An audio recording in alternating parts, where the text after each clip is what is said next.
Hi friends, ഇന്ന് നമുക്ക് ഒരു ക്രിസ്മസ് സ്റ്റാർ ഉണ്ടാക്കിയാലോ. ഈ സ്റ്റാർ ഉണ്ടാക്കാൻ 25 A4 ഷീറ്റും ഫെവിക്കോൾ പശയാണ് ഉപയോഗിച്ചത്. ആദ്യം A4 ഷീറ്റിൻ്റെ 2 സൈഡും മടക്കുക. ഒരു സൈഡിൽ പശ തേച്ചിട്ട് മറ്റേ ഭാഗം ഒട്ടിക്കുക. സെൻറ്റർ ഒട്ടരുത്. 25 A4 ഇതേപോലെ ഒട്ടിക്കുക. അതിൽ ഫസ്റ്റ് 5 വീതം ഒട്ടിക്കുക. അതിൽ നിന്ന് ഒരു A4 ഷീറ്റ് എടുത്ത് തിരിച്ചിട്ട പോലെ പശ തേക്കുക.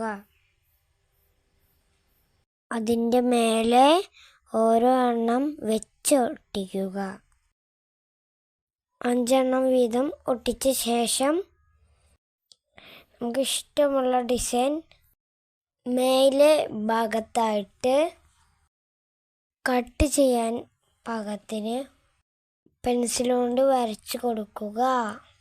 എന്നിട്ട് ഡിസൈൻ കട്ട് ചെയ്തെടുക്കുക. 5 വീതമുള്ള A4 ഷീറ്റ് എല്ലാം കൂട്ടി ഒട്ടിക്കുക. എല്ലാ A4 ഷീറ്റും ഒട്ടിച്ച ശേഷം സ്റ്റാർ തൂക്കിയിടാനുള്ള നൂല് നടുവിലായി വെച്ചിട്ട് പശ തേച്ച് ഒട്ടിക്കുക. പശ ഉണങ്ങിയ ശേഷം സ്റ്റാർ മെല്ലെ നിവർത്തി നോക്കാം. A4 ഷീറ്റ് കൊണ്ടുള്ള ഒരു കിടിലം സ്റ്റാർ ഇവിടെ റെഡിയായി. 35 രൂപയ്ക്ക് ഒരു A4 സ്റ്റാർ റെഡി.